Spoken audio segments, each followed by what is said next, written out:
Hola, buenos días. Soy Juan Felipe Márquez Durán, estudiante de 10º semestre de la Fundación Universitaria Juan N. Corvas, y hoy les voy a hablar unos temas más importantes de la investigación clínica. Empecemos. Hay que tener en cuenta cuáles son las pruebas diagnósticas. Estas pruebas diagnósticas son herramientas estadísticas utilizadas para evaluar la eficacia de una prueba médica.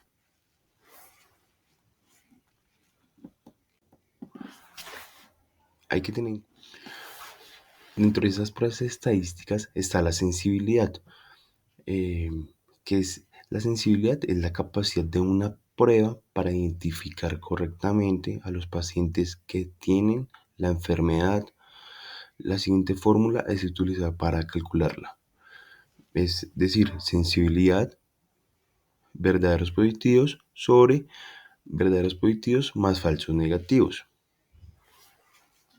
Por ejemplo, dentro de esas pruebas estadísticas está la sensibilidad, eh, que es la sensibilidad es la, eh, verdaderos positivos es el número de personas que la prueba identificó correctamente como enfermas, y los falsos negativos es el número de personas que están enfermas pero la prueba no logra detectarlos.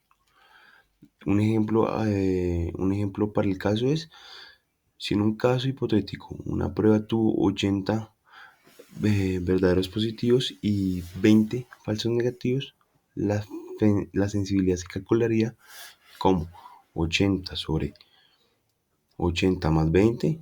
Eso nos da un resultado de 0,8 o de 80%. Entonces la sensibilidad de esa prueba sería el 80%.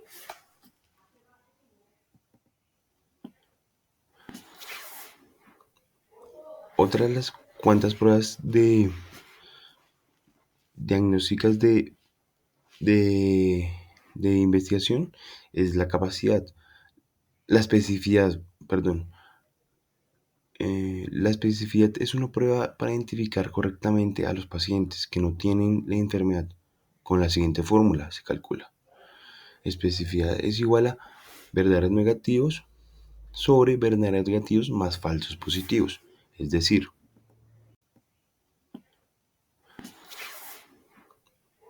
otra de las supongamos que una prueba de detección de cáncer se realiza en un grupo de personas y se obtienen los siguientes resultados. Verdaderos negativos, 900 personas que no tienen cáncer y la prueba indicó correctamente que no la tenían. Y falsos positivos, 100 personas que no tienen cáncer, pero la prueba eh, eh, comprobó erróneamente que sí la tenían.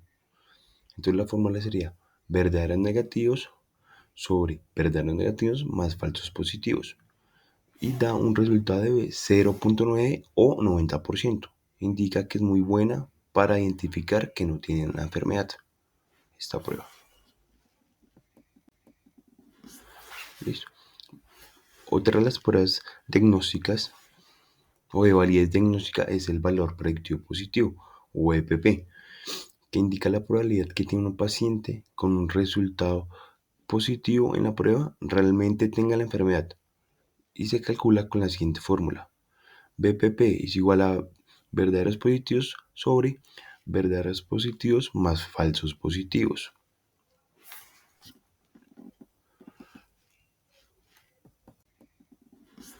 Listo. Otra de las pruebas diagnósticas o de validez diagnóstica, por ejemplo, si una prueba diagnóstica se resultan en 100 resultados positivos, y sabemos que verdaderos positivos son 80 personas tienen la enfermedad y la prueba ha dado un resultado positivo. Y falsos positivos, 20 personas no tienen la enfermedad, pero la prueba ha dado un resultado positivo. Obteniendo el uso de la fórmula nos indicará que hay un 80% de posibilidad de que una persona con un resultado positivo en la prueba tenga la enfermedad. Listo. Y ahora sí, el valor predictivo negativo, o EPN, indica la probabilidad de que un paciente con un resultado negativo en la prueba realmente no tenga la enfermedad. Se calcula con la siguiente fórmula. BPN es igual a valor negativo sobre valor negativo más falsos negativos. Listo.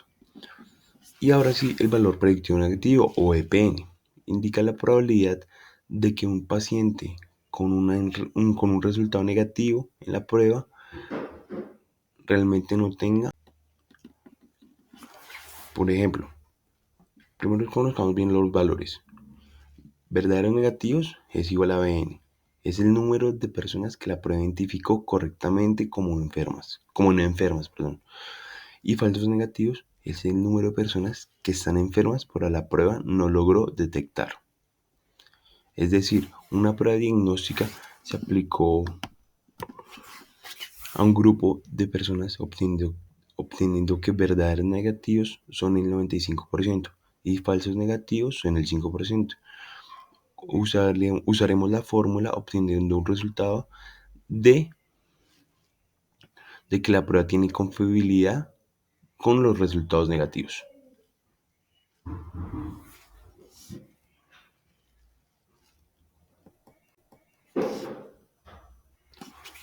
Otra de las pruebas diagnósticas es la validez de diagnóstica o la razón de verosimilitud positiva. Es la medida que nos ayuda a entender cuánto más probable es que un resultado positivo en la prueba ocurra en personas con la enfermedad en comparación con las personas sin la enfermedad. Entonces, razón B de verosimilitud positiva es igual a el LR más. Es igual a sensibilidad sobre especificidad sobre menos una especificidad. Por ejemplo, para aplicar esta fórmula necesitamos conocer la sensibilidad y la especificidad de una prueba. Entonces, obtendremos que la sensibilidad de una prueba es 0.90 o 90%. Es decir, que la prueba identifica correctamente al 90% de las personas que realmente tienen la enfermedad. Y la prueba también tiene una especificidad de 0.80 o 80. Es decir, que la prueba identifica correctamente al 80% de las personas que no tienen la enfermedad.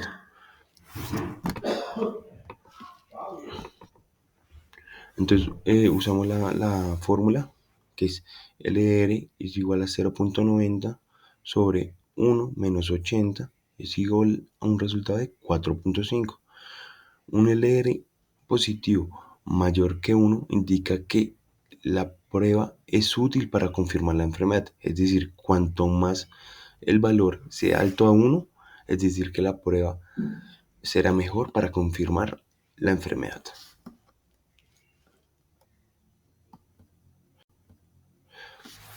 Ahora sí, otra prueba de validez diagnóstica es la razón de verosimilitud negativa o LR negativo, que es una medida que indica cuánto disminuye la probabilidad de tener la enfermedad. Si la prueba es negativa, se realiza con la siguiente fórmula. LR negativo igual 1 menos sensibilidad sobre especificidad.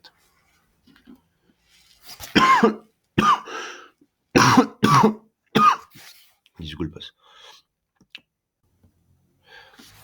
Ahora sí, otra prueba de validez diagnóstica es, por ejemplo, para aplicar esta fórmula necesitamos como la prueba anterior de LR positivo, conocer la sensibilidad y la especificidad de la prueba. Entonces, si una prueba tiene una sensibilidad del 90% o 0.9, es decir que la prueba identifica correctamente al 90% de las personas que realmente tienen la enfermedad. Y si la prueba tiene una especificidad de 0.95 o 95%, es decir, que la prueba identifica correctamente al 95% de las personas que no tienen la enfermedad. Al usar la fórmula, LR negativo es igual a 1 menos 0.90 sobre 0.95 nos da un resultado de 0.105. Es decir, que LR negativa menor que uno nos confirma que la prueba es útil para descartar la enfermedad. Es decir, cuanto más bajo sea el valor de uno, es decir, que la prueba descarta la enfermedad. Listo. El otro punto de, de, de la investigación es el ensayo clínico. Hay que primero que todo saber qué son los ensayos clínicos. Los ensayos clínicos son estudios de investigación que siguen un protocolo predefinido para evaluar la seguridad y eficacia de intervenciones médicas como medicamentos, dispositivos, tratamientos y regímenes de prevención en seres humanos. Acá tenemos un ensayo clínico como referencia que es de endocrinología y nutrición, que es un punto clave para poner en marcha el desarrollo de un ensayo clínico. Hay que tener en cuenta que debemos tener 6 puntos claves para un ensayo clínico. El primero que todo es establecer claramente la pregunta de investigación y qué objetivos que el ensayo pretende alcanzar. El segundo es la aleatorización. Los participantes deben ser asignados a uno de los dos grupos de forma que tengan la misma probabilidad de acceder a cualquier grupo. Hay que tener en cuenta que debemos tener 6 puntos claves para un ensayo. El 3 es la secuencia de aleatorización, de ser oculta para que no se vea intervenida por acción de consciente o inconsciente de investigadores o también como de participantes. El cuarto es el enmascaramiento.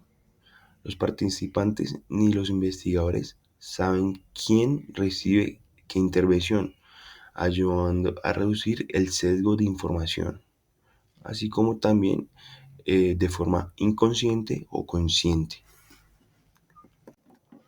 El 3 es la secuencia. Como quinto punto clave tenemos el seguimiento. Debe ser completo e igual en los dos grupos. Se debe tratar de evitar que se produzcan pérdidas excesivas. Y el sexto es un análisis de los resultados. Deben realizarse de forma correcta. Los juguetes deben ser preferiblemente analizados según el grupo al que fueron inicialmente asignados y no según el grupo en el que finalmente participaron, ya que en caso contrario se pierden los beneficios de aleatorización. Hay que tener claro estos 6 puntos para poder desarrollar un buen ensayo clínico. Siguiéndolos a profundidad se puede formar un ensayo clínico aceptable. Además, teniendo en cuenta el ensayo que yo puse al comienzo para que tengan como referencia y se puedan guiar. Otro punto de investigación es tener las diferencias entre metaanálisis y revisión sistemática. Hay que tener en cuenta que las diferencias entre ambos son importantes en la investigación clínica, debido a que ambos son métodos para sintetizar la evidencia existente, pero tienen objetivos y procesos diferentes. Como tal, ya los vamos a observar.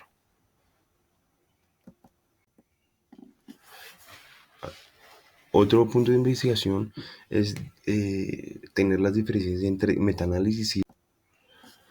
Listo. En revisión sistemática obtenemos que su objetivo principal es proporcionar una evaluación exhaustiva y objetiva de la evidencia disponible sobre una pregunta de investigación específica, mientras tanto que el objetivo del metaanálisis es sintetizar los resultados de múltiples estudios para obtener una estimación única del efecto de interés. Eh, por otra parte, eh,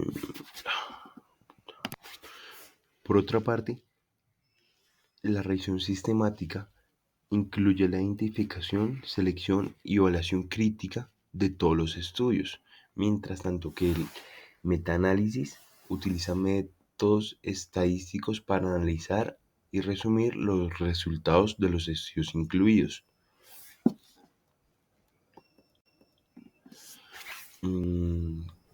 Otra de las diferencias son que la revisión sistemática utiliza una síntesis cualitativa o cuantitativa de la evidencia sin necesariamente incluir un análisis estadístico, mientras tanto que el metaanálisis siempre implica un análisis estadístico. Además, proporciona una estimación más precisa del efecto que se está estudiando.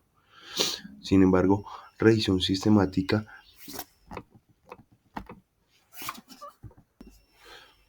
resume la evidencia disponible y puede ayudar a identificar áreas donde se necesita más investigación, mientras tanto que el metaanálisis proporciona una estimación del efecto más preciso y puede ser más influyente en la formulación de políticas y prácticas basadas en su evidencia. Listo, otro tema en investigación es el forest plot. Hay que tener en cuenta que el forest plot es usado en el metaanálisis. Esa es una herramienta gráfica que se utiliza, como ya les dije, en el metaanálisis para presentar visualmente los resultados de varios estudios. Listo, otro tema en investigación es el forest plot. Hay que tener en cuenta que el forest plot es usado en el metaanálisis. Esa es una herramienta gráfica que se utiliza, como ya les dije, en el metaanálisis para presentar visualmente los resultados de varios estudios. Acá obtendremos un ejemplo de forest plot. Estamos analizando un metaanálisis que evalúa la efectividad de un nuevo fármaco para tratar la hipertensión. No entiendo por qué no sale, pero bueno. Acá obtendremos un ejemplo de forest plot. Estamos analizando un metaanálisis que evalúa la efectividad de un nuevo fármaco para tratar la hipertensión. No entiendo por qué no sale, pero bueno. Acá obtendremos en el ejemplo de forest plot. En este forest plot, cada línea horizontal representa un estudio diferente incluido en el metaanálisis. El punto central indica el efecto de estimado del fármaco en cada estudio. La línea horizontal que atraviesa cada punto representa el intervalo de confianza del 95% para ese efecto estimado. En el ejemplo de forest plot, en este forest plot, cada línea horizontal representa un estudio diferente incluido en el metaanálisis. Interpretación. Obtenemos la siguiente interpretación. Entonces, el fármaco Smith del 2020 muestra un efecto estimado con un intervalo de confianza amplio, lo que indica una menor precisión debido a una muestra más pequeña o mayor variabilidad.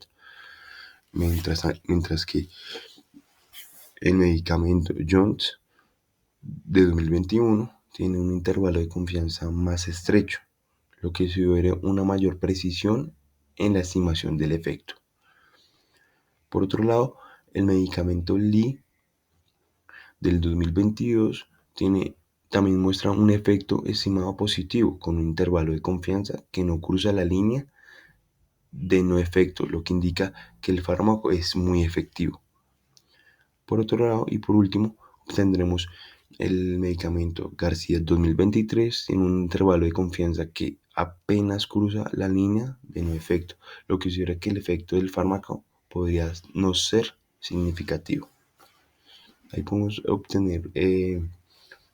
interpretar diferentes cosas con el forest plot. ¿Listo?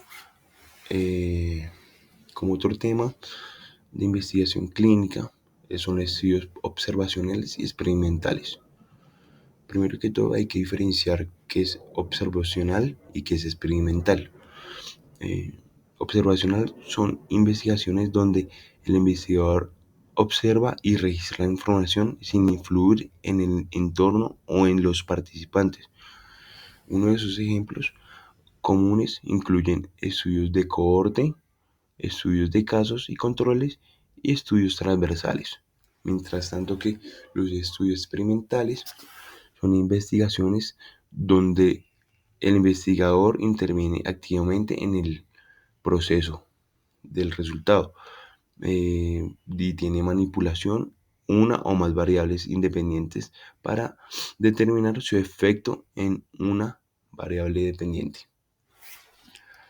Como diferencias obtendremos que los estudios observacionales no manipulan las variables de estudio, los investigadores observan y registran los datos, mientras tanto que en los estudios experimentales manipulan activamente una o más variables independientes para observar su efecto. Por otro lado, los estudios observacionales buscan identificar asociaciones o relaciones entre las variables, mientras tanto que en estudios experimentales apuntan a establecer relaciones causales entre variables. Hay que tener en cuenta que estudios observacionales suelen ser retrospectivos o